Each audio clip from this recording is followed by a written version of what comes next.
Sveiki, šiandienos pamokėlė bus apie port forward, arba lietuviškai portų pervedimas. Reikės paklausti kalbininkų, kaip bus lietuviškai.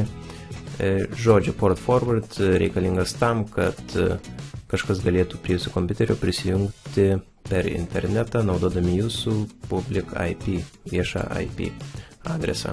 Port forwardas yra konfigūruojamas jūsų routeryje, bet iš pradžių jums reikės sužinoti, koks yra jūsų routerio adresas. Taigi spaudžiame Windows klavišą ir R, įrašome CMD ir šiame lange reikia rašyti ipconfig. Ir matome, turime keletą IP adresų. Šiuo atveju aš esu suinteresuotas tik tai šiuo viršutiniu adresu. Ir ko mums reikia yra default gateway adresas. Štai šis 192.168.0.1. Šį adresą tiesiog įrašykite į naršyklės langą, spauskite Enter ir atsidarys jūsų routerio konfiguracijos langas. Tikriausiai reikės prisijungti. Jeigu naudojatės Zebra routeriu, tiesiog pagooglinkite, koks yra standartinis to routerio slaptažodis ir prisijungus prie routerio jums reikės susirasti, kur yra port forward konfiguracija. Šiuo atveju pas mane yra Sky routeris ir port forwardas yra security firewall rules. Taigi šiek tiek pavažiuojame žemyn ir matome outbound servisai ir inbound servisai. Outbound tai yra, kas iš jūsų kompiuterių keliauja į internetą. Tai matome, kad yra visi servisai leidžiami ir visada. Inbound servisai tai yra įeinantys į jūsų kompiuterį, į jūsų serverį iš interneto. Jie yra vykdomi iš eilės, tai yra pirmas, antras, trečias. Jeigu pas mane nieko nebūtų konfigūruota šių pirmų dviejų servisų, tai trečias tiesiog viską visada blokuotų iš interneto. Taigi pirmas servisas yra įjungtas, pavadinimas FTP, visą laiką leidžiama. LAN users. Tai yra mano kompiuterio arba kompiuterio, kuriame veikia tam tikras serveris adresas.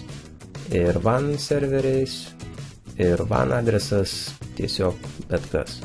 Ir antras port forwardas yra pavojingesnis, bet tuo pačiu ir saugesnis, nes leidžia visus servisus į jūsų kompiuterį, visada jūsų kompiuterio serverio adresas. Ir štai čia matome jūsų draugo arba vartotojo IP, viešą IP adresą, iš kurio jisai jungsis prie jūsų privataus kompiuterio. Taigi pabandykime sukurti dar vieną port forwardą, spaudžiame Add ir matome, galima pasirinkti servisą. Dažniausia visi šie servisai yra su jau numatytais portais, tarkime, HTTP portas visada bus 80, FTP visą laiką bus 2021, FTP serverių reikia 2, SMTP 25 ir panašiai.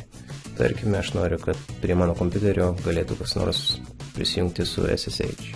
Taigi pasirinkime portas 22, SSH, veiksmas visada leisti.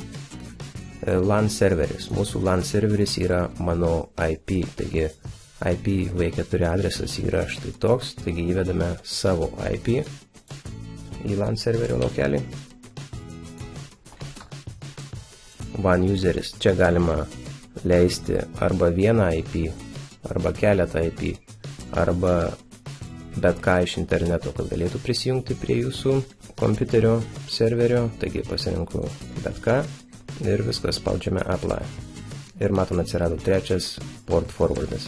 Routeris, arba kitaip sakant, routerio ugniasienė visus šiuos veiksmus vykdys iš eilės, taigi pirma vienas, po to antras, trečias ir jeigu nieko neras, bus viskas užblokuota. Kas daroma ant Skyhubo, dabar ant Netgearo, tai yra kitokio modelio routeris, šiek tiek viskas kitaip. Meniu susirandama port forwarding ir čia tiesiog paliekame pažymėtą port forwarding, jau turiu FTP servisą susikonfigūravęs. Tarkime, aš noriu pridėti dar ką nors, telnetą.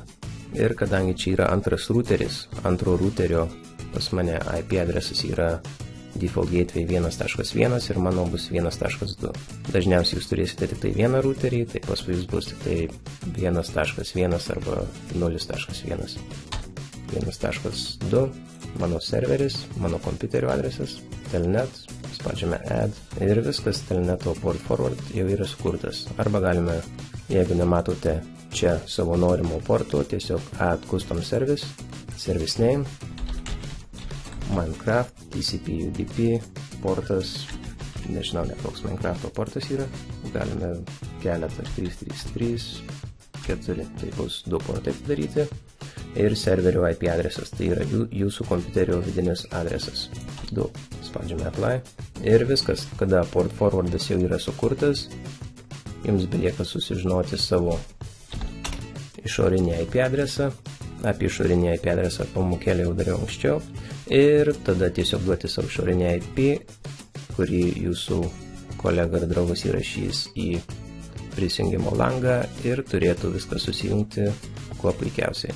Kartais sukūrus port forward jūsų serveris vis tiek neveiks, reikėtų patikrinti Windows ugniasienę, tiesiog ją išjungite ir pažiūrėkite, ar jūsų serveris pradės veikti. Jeigu taip, tada tiesiog palikite ją išjungti, arba jums reikėtų tada susikonfigūruoti ugniasienę taip, kad jinai leistų tam tikrus servisus.